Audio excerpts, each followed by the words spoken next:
What's up, Greg, and welcome back to another episode of Diggy Gorgonzola. That's right, Diggy Gorgonzola, the internet's most notorious ripoff of Danny Gonzalez. So I've covered a number of mockbusters on this channel in the past, like Ratatouille and Plan B. Basically terrible, horribly made ripoffs of beloved animated childhood movies like the Bee Movie and Ratatouille. And today shall be no different because we're going to be talking about What's Up, a ripoff, of course, of the Disney movie Up. In a lot of ways, What's Up is just like Up. They go up in the air in a house, and that's pretty much the only similarity I can figure out. I guess I would say that What's Up is exactly like Up if you took all the heartwarming moments out of Up and replaced them with plot holes and racism. So yeah, this is gonna be a really good movie. So strap in, butter up some popcorn, and let's get ready to watch What's Up. So this movie starts off with a TV broadcast about the main characters of this movie. It explains that they're a family of monster-fighting scientists. There's Uncle Crumb, Amanda, Gunto, and Uncle Crumb's partner scientist. It does not appear that he's related to them, but he is Uncle Crumb's partner. They're one big happy family, and they fight monsters from outer space. The possibilities are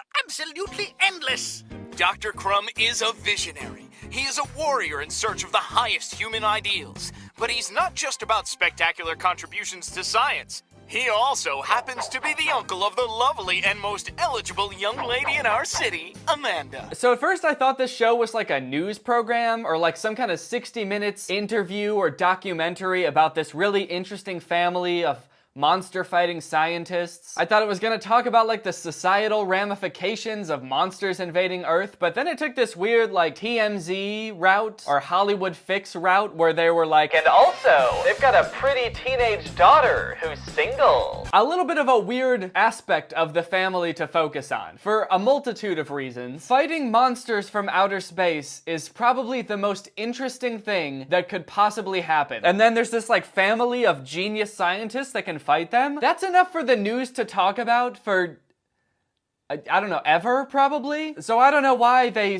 talked about that for 30 seconds and then got bored and was like, but hubba, look at their niece, dude. That is one eligible bachelorette. And also, she's 15. Maintaining her habitual discretion, Amanda avoids direct contact with the press and says that her only true love is science. However, insiders say she's been seen flirting with an actor in the local high school musical. Wow, Amanda, a teenage girl, is flirting with someone else who goes to her high school? Now that's some juicy, juicy gossip. Forget about aliens, forget about monsters, forget about science, all that. What'd that Amanda do? So, kind of creepy that this new show seems to have like a really deep interest in what Amanda's up to, this like high school teenager, but also not terribly unrealistic, I suppose. And here are the inventors of the intergalactic transmission antenna, the famous doctors Crumb and Zooks. Lately, people seem to just want to know about the monster chasers and forget that we're serious scientists. I don't know, man, that seems pretty serious to me. You hunt monsters that are gonna like kill people. It seems like pretty important work, dude. Don't sell yourself short. I mean, the monsters are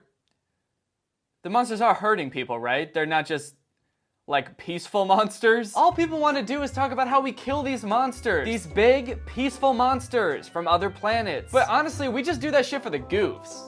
Just because we like killing them. They don't pose any threat to us. But don't forget, we're serious scientists too. We do shit that actually matters. We've developed a hyperlight jet with a force strong enough to lift a house, as you'll see here. So how does this hyper-light power jet work, Doctor?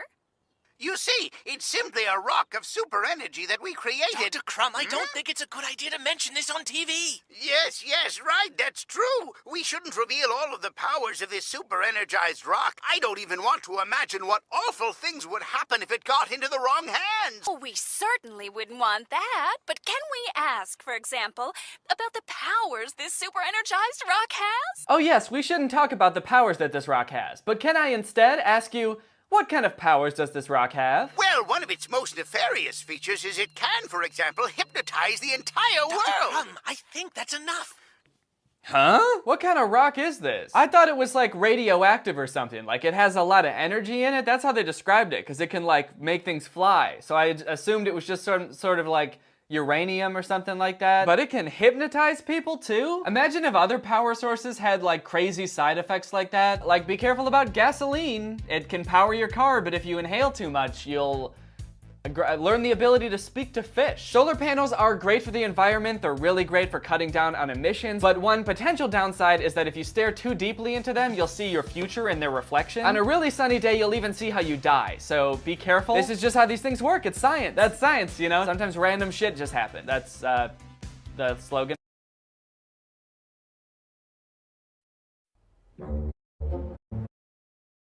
Children as specialists. For science. Nobody knows that you have to activate it with a secret password.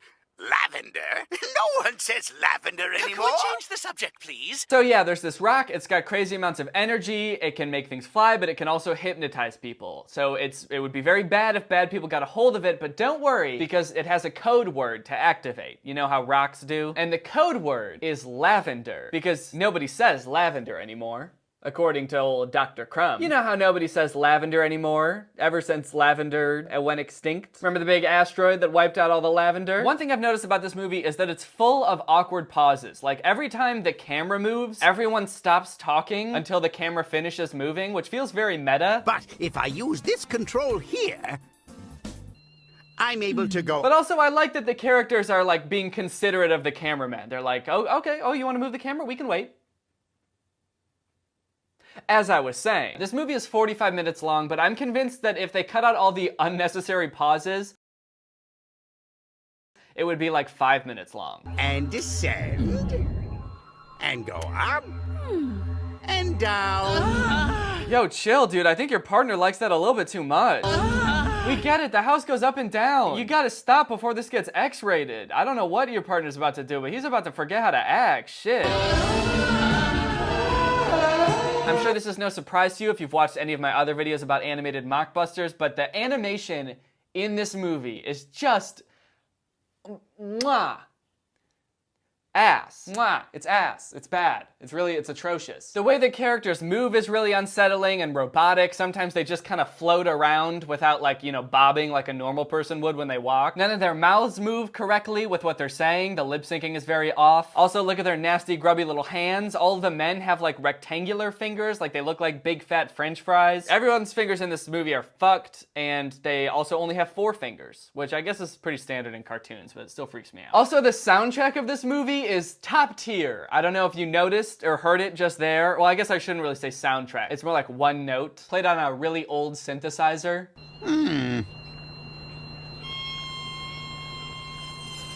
Just the whole movie, really awesome soundtrack. Really gets you into the mood of what the characters are feeling.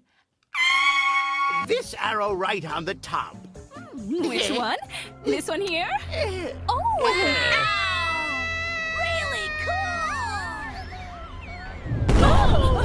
Oh my god, they're dead. Those kids are dead, for sure. No doubt about it, they're dead. Wow! Oh. So that's the basic setup of the movie. They're scientists and they have a floating house and a magic rock, and I hope nobody steals it. That's the premise. Later that day, the whole gang is having some tea and the doorbell rings. Amanda goes to answer the door, and it's a man by the name of Jean-Pierre Delacroix. I am Jean-Pierre Delacroix, the great Amazon adventurer. For some reason, what's outside their front door is just another room. If you walk outside of their house, you're just in a room. So what's up with that? I'm Dr. Crumb. It's my pleasure. Would you like some tea? No, merci, I am French. We drink wine. Oh, okay. So the French thing is just gonna be like a fun little plot device for the writers of this movie to use really outdated stereotypes of French people. You know that classic stereotype where if you ask a French person if they want some tea, they'll get mad at you and say, "No, we drink wine! In France, we drink wine only. No water, no tea, just wine." So the reason Jean-Pierre is there is to ask for help. He says he was exploring the Amazon and he encountered a really gruesome monster in a cave and he wants them to come get rid of it. I encountered a terrible monster deep in a cave in the Amazon, and he really needs to be chased. Wait, hold on. He was exploring a remote part of the Amazon and found a monster in a cave. Like, this monster wasn't attacking a village or murdering people. He's just like in a cave minding his own business. So Jean-Pierre went into this creature's habitat where it was just like hanging out and was like, fuck that. Somebody needs to kill this thing immediately. So the 2 old scientists don't really want to because they don't really like traveling, and they're also kind of like, who is this guy? But Gunto, the youngest one, gets so excited about the prospect of chasing a monster that he goes and finds the button that makes the house fly. We're in the clouds! And there they go. Off they go. They're to go fight a monster who's just chilling in a cave. What's going on? And When we arrive there, you'll all be in for a little surprise. I can't wait to hypnotize as many people as possible. So this is something Jean-Pierre does throughout the film. He'll like explain his evil master plan in very close proximity to people who he's trying to trick. I don't know how they don't hear him. It seems like a very silly thing to do as a villain. I also like how not concrete his plan is. He's not like, soon I will have the rock and I'll be able to hypnotize the entire world. And then they'll do my bidding and make me king of the world. Instead, he's just like, I can't wait to hypnotize just as many people as I can. I sure hope I can hypnotize a decent amount of people. And when I do, well, then I'll just have to figure it out from there. So when they get to the Amazon, they head into the cave. Jean-Pierre stays outside to keep watch, but really he's just, up to his evil shit. This is it! Let's go deep into the cave! Le monstro is horrible, and you're going to find out just how horrible. Slowest exit in the world. My plan is working perfectly.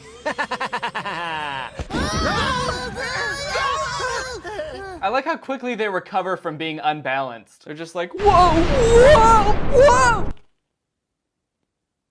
It's fine, we're fine now. Finally, it's my turn. My turn to put the whole world to sleep. Perhaps they'll do nothing, perhaps they'll blow kisses. I'm a genius. What is this dude's motive anyway? I think they just completely forgot to make the main villain of the movie have some kind of motive or even a plan. He says he's gonna put the whole world to sleep, then he's like, maybe they'll do nothing or maybe they'll blow kisses. I don't know. He doesn't even know what he's gonna do once he accomplishes his master plan. Like, his master plan is just to do it, and then he's like, after that, fuck if I know. Imagine if Thanos from the Avengers was this poorly thought out.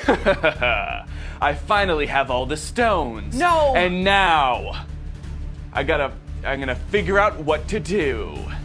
I could give every mouse a top hat. Wait, you don't know what you're gonna do yet? Hey, clearly I was busy collecting the stones, okay? Yeah, but then why did you even start collecting them in the first place? I thought I would think of something by now, okay? But I procrastinated for too long, and now here we are. Honestly, I feel like the top hat idea is pretty good. I don't know why you're trashing it. Maybe I could make every mouse look like a little businessman. They could have a little monocle and cane too. I don't know. You're so dumb. Oh, I'm sorry. I'm so sorry. You know what? Actually, I just thought of a great idea. How about I use my powers to make everyone be a little bit nicer to me? How's that for an idea? Oh my God, you're crying now? Honestly, I'm feeling a little bit attacked. That makes sense. We were all just trying to kill you moments ago. Wait, I got it. Oh no, fuck. I'm gonna make everyone blow kisses.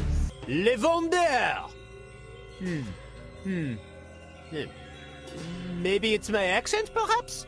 Le vendeur! Lavender! Lavender! Lavender! Lavender! Okay, so then the most confusing series of events in the history of cinema happens. He's trying to get the rock to work by saying lavender over and over, but he can't because he's French. Then all of a sudden this dude in a hot air balloon crashes like right in front of Jean-Pierre. It's like so coincidental that there just happened to be a dude in a hot air balloon flying over the exact part of the Amazon rainforest that Jean-Pierre is in. And also, as he crashes, he spills a bunch of pictures of famous cities. He's like, oh no! My pictures of big cities! How am I gonna see big cities anymore? How am I gonna know what those look like now? Then Jean-Pierre accidentally drops the rock, and it makes this big glowing circle on the ground, and I bet you can guess what comes out of the big circle. Yep, that's right. Monsters. Big alien monsters. And they're the scariest monsters you can possibly imagine. These monsters, you don't even want to hear the sounds they make. The sounds they make are bone-chilling, life-changing, pants-wetting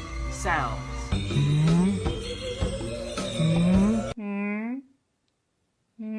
I'm a monster. These three monsters find the pictures that the dude in the hot air balloon dropped, and they're like, oh, these look like fun cities. I guess they're monsters that understand the concept of cities. So one of them finds Paris, the other one finds somewhere in China. They all find different places, and they decide, hey, well, let's go terrorize these areas. And then off they go. And they jump there. Just one big jump, and off they go to China.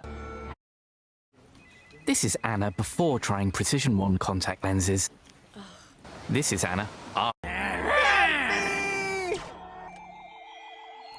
We mustn't forget to write the ETs to thank them for these lasers. So the whole family escapes from the cave, and they don't realize Jean-Pierre's done anything wrong because they just thought that the cave collapsed. But they do realize that all these monsters got let loose, so they all go together to go find the monsters. They capture one of the monsters, and it's just floating outside of the house like this in a little bubble, which I think is pretty silly looking, just a monster like on the side of the house. They also use the guy's hot air balloon, you know, the guy that crashed, to help the house float because the rock doesn't have any energy anymore. I don't remember them saying what happened to the guy in the hot air balloon. Like, what, did they just leave him in the Amazon? Because we don't see him for the rest of the movie. Probably because they didn't give him a weird nationality that they could make fun of, so they were like, well, get him out of here. He's boring. The rock will re-energize itself.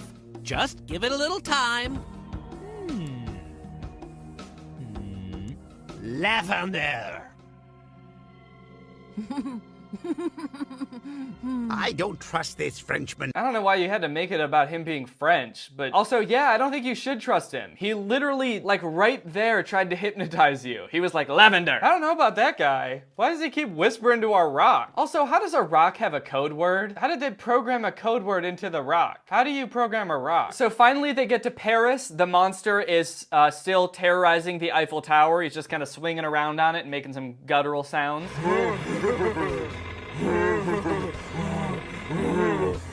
It must have taken them a really long time to get there, like probably days, judging by how fast they're flying. And the monster's still there just doing this, so presumably he's been doing this the entire time. So there's this uncomfortably long monster moaning scene, but they catch that monster, so they're on to the next one. And while they're flying, Jean-Pierre wants to have some alone time with Amanda, but Gunto won't shut up. But don't worry guys, Jean-Pierre's got a quick fix for that. Did you understand what he said? Don't say a word, Gunto. Would you like a candy, Guto?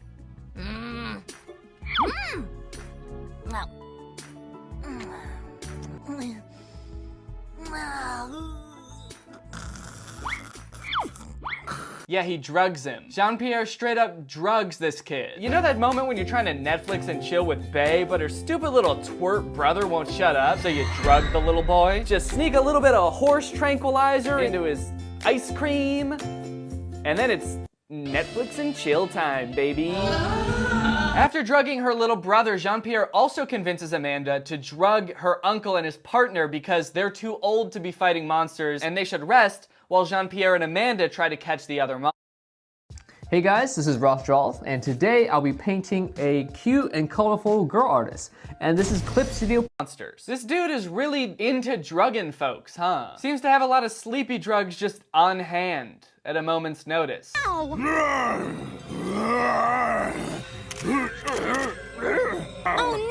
What was that? Oh. No one back home will believe this. Wow. A monster!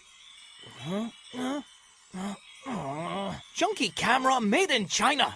Battery dead already. Oh, this is ridiculous. Chinese man wearing a shirt with Chinese takeout on it, and he's complaining about Chinese manufacturing. Another A+ character from What's Up. I'm going to have a nap. I'm very, very tired. I'll see you in the morning. Good night, mon chéri, my sweet little Amanda. Man, I really feel for Amanda here. This dude just won't shut the fuck up. She looks just so like beaten down and defeated, and he just won't stop talking. Either that or they just forgot to record Amanda's lines for this scene, which I feel like is equally possible. So they made her just like staring wistfully out the window. I keep comparing this movie in my head to the actual movie Up, just imagining if these things happened in Up. Listen, Russell, I know we got off on the wrong foot on this adventure, but I think what I've come to realize is, I'm just not used to taking care of someone. I've lived alone for so long, but, I think that you're really what I've been needing all this time. You're like a grandson to me. I can't imagine living life without you. I guess what I'm trying to say is, I love you, Russell, okay? And I miss my wife, and there's some character development going on there, too. Also, are you okay? Because you haven't said anything in the past 2 minutes. You've just been staring off into space, actually staring right into that camera. I don't know why is there a camera filming us? You've just been looking directly into the lens of a camera. There's a camera guy, a whole crew, actually, I just noticed. Are we in a movie? Is this a movie? Is this the movie Up? Is this the movie Up, guys? Hey, guys, it's me, the old man from Up. I just figured out that I'm in a movie. So by now they've captured all 3 of the monsters. They're just floating around. They've got the monster still in this little force field outside the house, and Hey, what's he doing in there? Why is he in the bubble with the monsters? How come everyone else gets to be in the house, but the guy from China has to be in the bubble? I don't want that Chinese guy in there with my monsters. He didn't even say anything when I showed him the cookie. Did you try showing him a fortune cookie? That could work. What do you mean, Unc?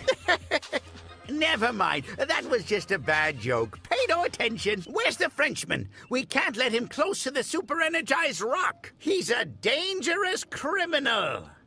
This little rock here, Monsieur Crumb? Oh shit, Jean-Pierre has the rock again! Lavender. And he figured out how to say lavender! There's nothing like a little practice. And the worst part is, now he's had plenty of time to figure out what he's gonna do when he hypnotizes everybody. So there's no telling what he's got planned now. Guto, blow kisses. Oh. Okay, I don't really know what's going on here. So everybody is hypnotized except Gunto. He was wearing sunglasses, so I guess that protected him from being hypnotized, but he's trying to pretend like he is. So Jean-Pierre is telling him to blow kisses, but Gunto's just going like, ugh, and that's how he's pretending to be hypnotized? Like, what is he trying to do? Is he trying to fart? Is he trying to poo? Guto, I ordered you. Kisses. Okay, that time it looked like he did poo. It looked like he was surprised because he pooped. Is that what they think blowing kisses is? Anyway, Gunto manages to get the rock away from him and then they fix everything and the day is saved. Thank God. Well then, that's good, because I want to introduce you to my new boyfriend, Chin Ling, the cute Chinese gentleman. Hello, everybody. But did you really have to pick someone who might be smarter than me? Wow! You mean he could be that smart? Huh. I thought he was just gonna make us some dinner! Stop! Please stop. Holy shit. This movie is driving me insane. Luckily, it is over.